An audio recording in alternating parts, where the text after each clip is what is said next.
Assalamu alaikum 7th class. This is your lecture number 6 of Islamiyat. Okay, Bab Chaharam means chapter 4, lesson 6 means सबक number 6 और सबक का नाम है हकूकुल इबाद। ठीक है, अपनी किताबें खोलिए। बाब चहारम सबक नंबर 6। आउज़ुबिल्लाहिमिनश्शैतानिर्रजीम बिस्मिल्लाहिर्रहमानिर्रहीम। मैं पनाह मांगती हूँ अल्लाह की शैतान के शर से। शुरू अल्लाह के नाम से जो बड़ा मेहरबान नहायत रहम करने वाला है। इस्लामियात जमात हफ्तम। हकूकुल इबाद रिश्तेदार, मेहमान, मरीज़। आज हम इन तीन हकूक हक की जमा है, इबाद अबद की जमा है जिसके मानी बंदे के हैं। अबद के मानी है बंदा। हकूकुल इबाद से मुराद बंदों के वो हकूक है जिनका अदा करना फ़र्ज़ है। इनमें वालिदैन, औलाद, पड़ोसी, रिश्तेदार, मेहमान, मरीज़, मुसाफिर और हादिम वगैरह शामिल हैं। इस्लाम ने हकूकुल इबाद की अदायगी पर बहुत ज़ोर दिया है।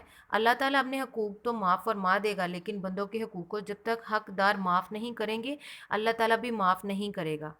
ज़ैल में रिश्तेदारों, मेहमानों और मरीज़ों के हकूक़ का तज़किरा किया जाता है कि हकूकुल इबाद है अल्लाह के बंदों के हकूक़, जिसमें रिश्तेदार, पड़ोसी, औलाद, वालिदैन, माँ बाप ये सब आते हैं। अल्लाह के हकूक़ तो चले माफ़ हो जाएंगे, अल्लाह माफ़ करने वाला है, लेकिन इंसान हकूकुल इबाद उस वक्त तक माफ़ नहीं किए जाएंगे जब तक जिस शख्स का हक़ खाया गया है वो खुद माफ़ ना करे। रिश्तेदारों के हकूक़। हमारा दीन हमें रिश्तेदारों के हकूक़ अदा करने की ताकीद करता है। अगर रिश्तेदार माली लिहाज से कमज़ोर हों तो उनकी माली मदद करना, बीमार हो जाएं तो उनकी अयादत करना, गम और खुशी के मौक़े पर उनका साथ देना और उनकी दीगर ज़रूरतों का ख्याल रखना रिश्तेदारों के हकूक़ है। देखिए, रिश्तेदार अगर गरीब है तो उसकी माली मदद की जाए, उसके गम में, उसके दुख में, उसकी खुशी में शामिल हुआ जाए, ये उनके हकूक़ में शामिल है। अल्लाह ताला ने रिश्तेदारों के हकूक़ अदा करने का हुक्म दिया। अल्लाह ताला का इरशाद है, वाती ज़ाल कुर्बा हक्काहू, और रिश्तेदारों को उनका हक दो।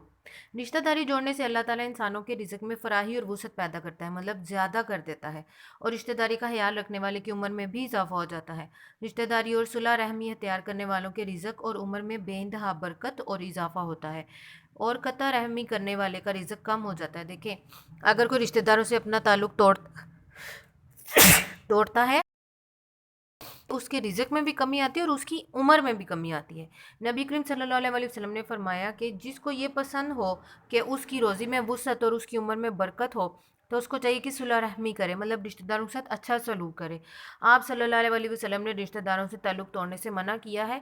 आप सल्लल्लाहु अलैहि वसल्लम का इरशाद ग्रामी है, ला यदखुलुल जन्नत कातियुन, रिश्तेदारों से ताल्लुक़ तोड़ने वाला जन्नत में दाखिल ना होगा।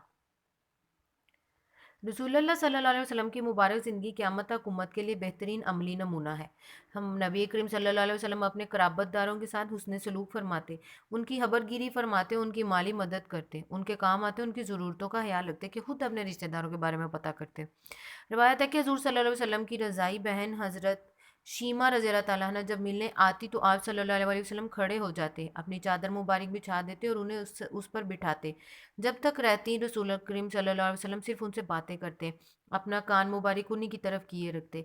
जब जाने लगती तो सवारी पर सवार होने में मदद करते, तोहफे देकर रुखसत करते, दूर तक छोड़ने जाते। देखें वो कितनी उनकी इज़्ज़त करते थे, हालांकि वो उनकी सगी बहन नहीं थी। मेहमानों के हकूक़। इस्लाम ने मेहमानों को अल्लाह ताला की रहमत करार दिया है और उनके हकूक़ अदा करने की ताकीद की है कि जिसके घर मेहमान आए समझे उसके घर अल्लाह की रहमत आ गई।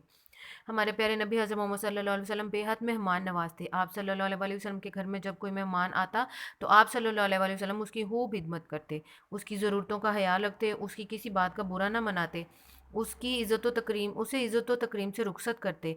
आप सल्लल्लाहु अलैहि वसल्लम का इरशाद है, मन आहिरी फलयुक्रिम ज़ैफ़हू, जो कोई अल्लाह ताला और आखिरत पर ईमान रखता हो इस पर लाजिम है कि मेहमान का एहतराम करे। कि हमें अगर अल्लाह पर ईमान है, आखिरत पर ईमान है, तो हमें अपने मेहमान का एहतराम करना चाहिए।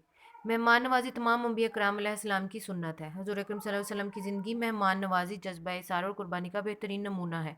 खुद भूखे रहते और दूसरों को खिलाते, कई कई दिन तक घर में फाके रहते, मतलब कुछ खाने को ना होता, चूल्हा ना जलता, लेकिन साइल मांगने वाले जो आते हैं कभी इस दर अक़दस से हाल ही ना गया। सरबराह मुमलिकत होने के बावजूद, पूरे मुमलिकत के सरबराह होने के बावजूद आप सल्लल्लाहु अलैहि वसल्लम ने और आप सल्लल्लाहु अलैहि वसल्लम के अज़वाज मुतहहरात ने कभी सेर होकर खाना नहीं खाया, लेकिन दूसरों की ज़रूरतों का हमेशा ख्याल रखा। ایک دفعہ ایک بھوکا شخص بارگاہ رسالت مآب صلی اللہ علیہ وسلم میں حاضر ہوا، حضور صلی اللہ علیہ وسلم سے اپنی حاجت بیان کی۔ اس وقت آپ صلی اللہ علیہ وسلم کے پاس گھر پانی کے علاوہ کچھ نہ تھا۔ ایک صحابی نے اسے اپنے ہاں مہمان ٹھہرا لیا۔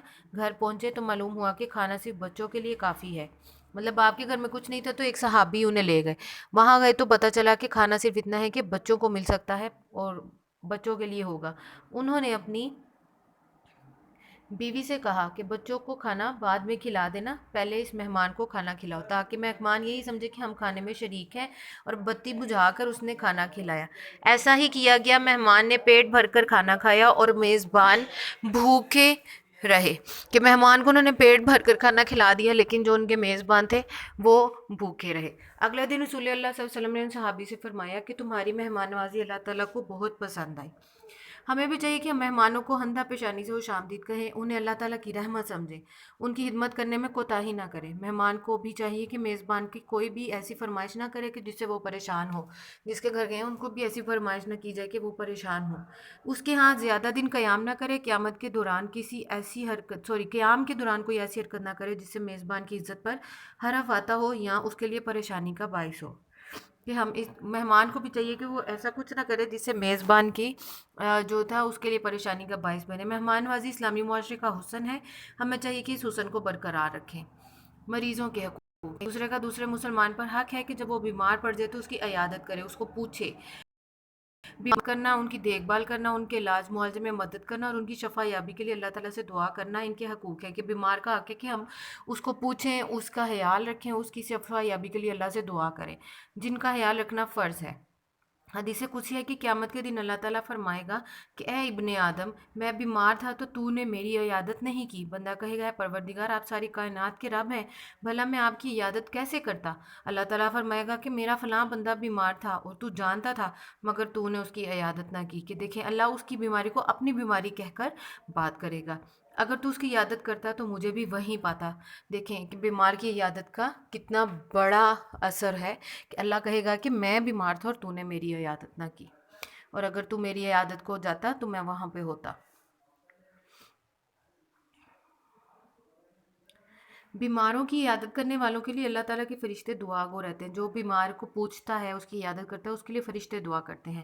آپ صلی اللہ علیہ وسلم کا ارشاد ہے کہ جو مسلمان کسی مسلمان کی عیادت کے لیے صبح کے وقت جاتا ہے تو شام تک 70,000 فرشتے اس کے لیے دعا کرتے رہتے ہیں، اور جو مسلمان شام کو عیادت کرتا ہے تو صبح تک 70,000 فرشتے اس کے لیے دعا کرتے رہتے ہیں۔ کہ کسی بیمار کی اگر عیادت کریں، 70,000 فرشتے پورے 24 گھنٹے کے لیے، صبح سے شام اور شام سے صبح تک کے لیے اس کے لیے دعا کرتے رہتے ہیں۔ بیمار لوگوں کی عیادت کرنے سے اللہ تعالیٰ کی رحمتوں کا نزول ہوتا ہے، عیادت کرنے والے کے گناہ مٹ جاتے ہیں۔ اللہ تعالیٰ کی نورانی مخلوق عیادت کرنے والے کے لیے دعائیں مغفرت کرتی ہے۔